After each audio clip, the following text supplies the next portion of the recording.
Assalamualaikum warahmatullahi wabarakatuh. Halo semuanya. Di sini saya akan menampilkan tugas UAS PKS 2. Sebelumnya saya izin memperkenalkan diri dulu. Perkenalkan, nama saya Aisyah Arfan, NIM 120120038 dari Prodi Teknik Geofisika TPB 28.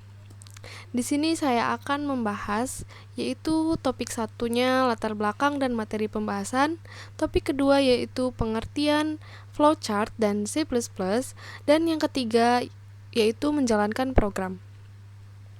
Dimulai dari yang pertama yaitu latar belakang dan materi pembahasan. Di sini saya mengambil program pada bidang kimia dan matematika. Pada kimia, saya mengambil aplikasi kimia sederhana, yaitu menghitung fraksi mol. Fraksi mol adalah perbandingan jumlah mol suatu zat atau NT atau mol terlarut dalam larutan dengan jumlah mol seluruh zat NP atau mol pelarut. Dengan rumusnya yaitu XA atau fraksi mol zat pelarut sama dengan mol pelarut per mol pelarut ditambah mol terlarut. Sedangkan untuk yang fraksi mol zat terlarut atau XB, itu rumusnya NB atau mol zat terlarut per mol terlarut ditambah mol pelarut. Dan sedangkan untuk matematika, saya mengambil bangun ruang, yaitu menghitung luas selimut tabung. Bangun ruang adalah bangun yang memiliki ruang yang dibatasi oleh sisi-sisinya. Bangun ruang dapat disebut juga bangun 3 dimensi. Pada materi ini, kita membahas tentang tabung. Menurut KBBI, tabung didefinisikan sebagai tempat suatu yang bentuknya seperti bumbung atau silinder. Ciri-ciri tabung yaitu memiliki 3 sisi, 2 rusuk, dan tidak memiliki sudut. Di sini kita akan mencoba program flowchart dan C++, yaitu mencoba menghitung luas selimut tabung. Untuk menghitung luas selimut tabung, kita memerlukan rumus. Rumus mencari luas yaitu 2 dikali 3,14 dikali jari-jari dikali tinggi. Selanjutnya, pengertian flowchart dan C++. Flowchart adalah sebuah jenis diagram yang mewakili algoritma, alir kerja atau proses yang menampilkan langkah-langkah dalam bentuk simbol grafis dan urutannya dihubungkan dengan panah. Sedangkan C++ adalah bahasa pemrograman komputer yang dibuat oleh Bjarne Stroustrup yang merupakan perkembangan dari bahasa C dikembangkan di Bell Labs.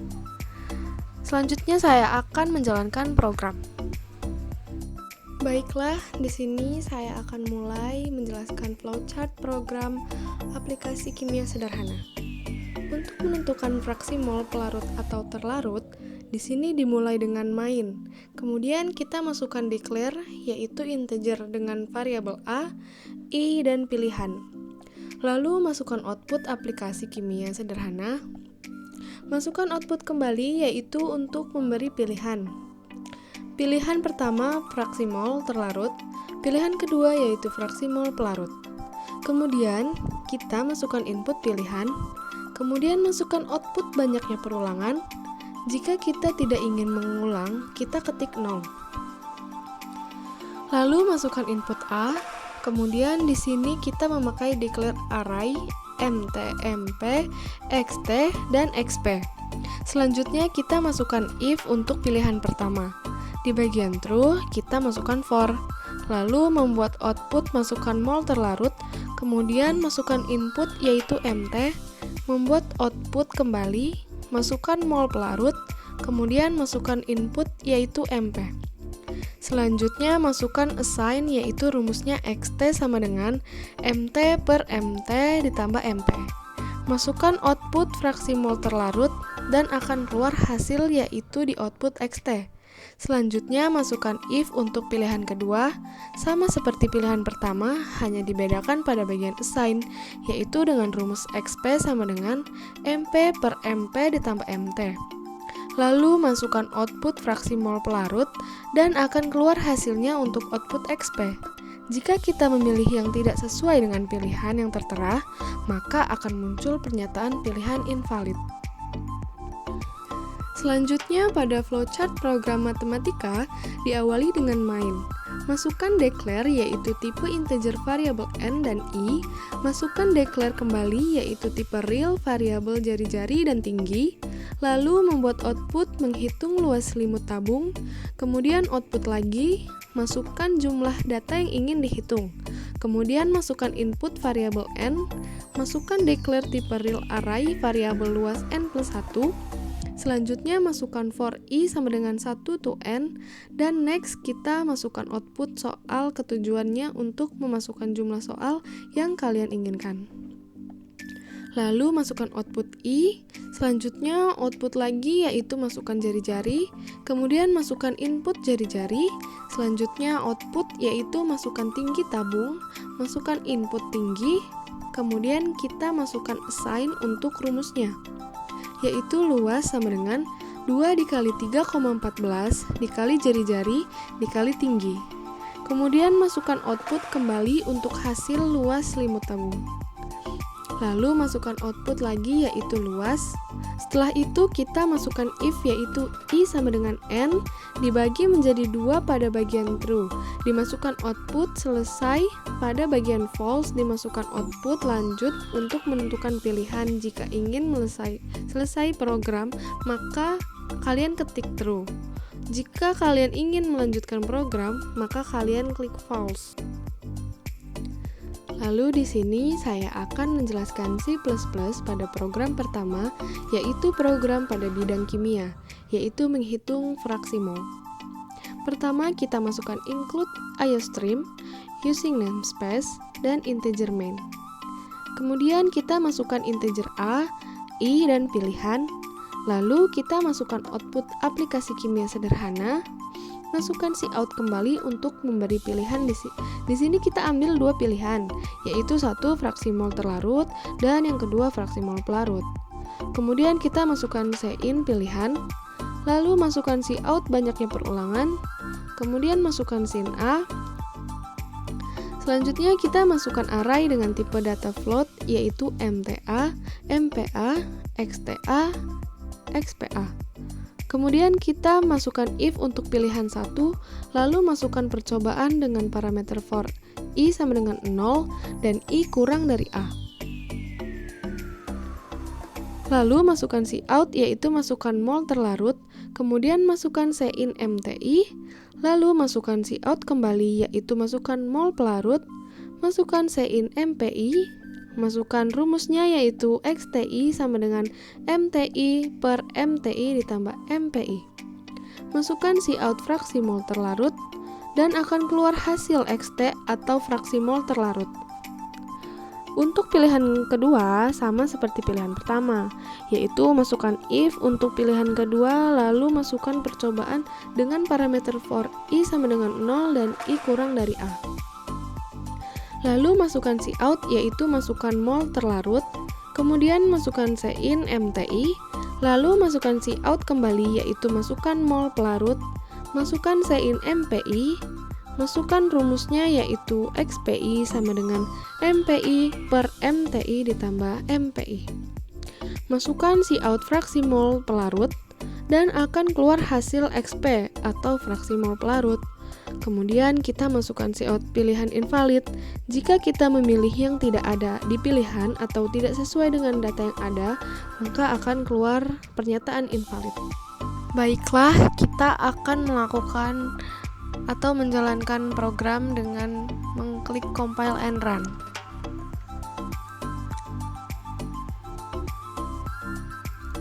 Selanjutnya kita ketik enter.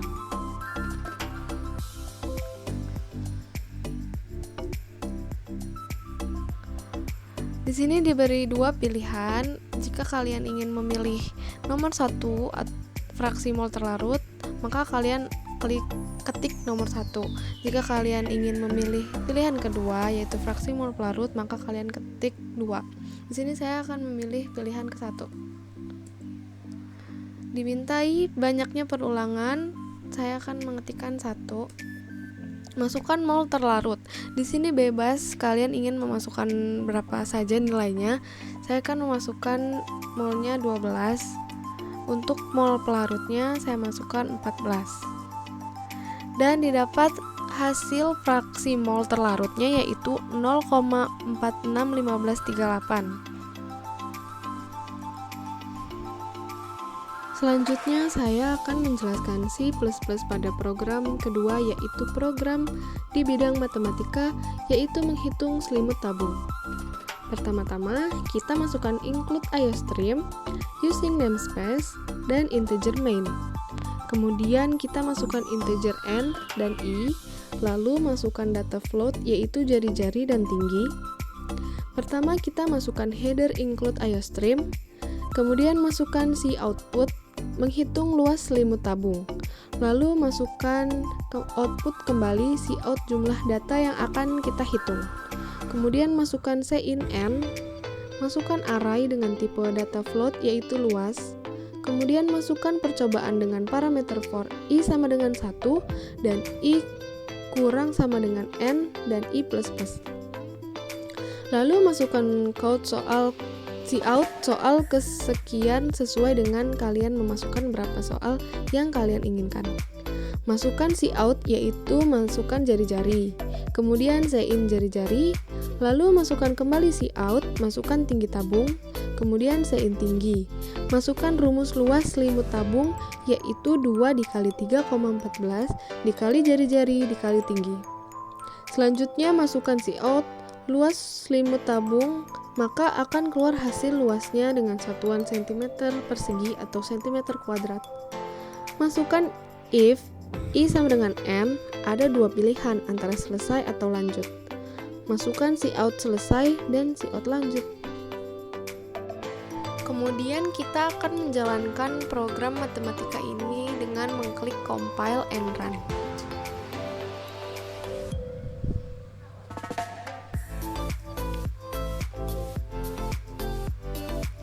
Selanjutnya kita klik enter. Lalu diminta masukkan jumlah data yang ingin Anda hitung. Kita akan ketik 2. Soal ke-1 diminta masukkan jari-jarinya, bebas ya. Di sini saya akan memasukkan 6 dan tingginya saya masukkan 8. Diperoleh luas selimut tabung yaitu 301,44 cm persegi. Lanjut soal kedua, diminta jari-jarinya kita masukkan 4 dan tinggi tabungnya 8. Maka diperoleh luas selimut tabungnya yaitu 200,96 cm persegi. Selesai. Jika kalian masukkan jumlah data yang ingin Anda hitungnya 5, maka akan diberi soal sampai 5. Baiklah, mungkin itu saja yang bisa saya sampaikan. Kurang dan lebihnya saya mohon maaf jika ada salah-salah kata. Saya akhiri dan terima kasih sudah menonton. Jangan lupa untuk like, comment, dan subscribe. Saya akhiri. Wassalamualaikum warahmatullahi wabarakatuh.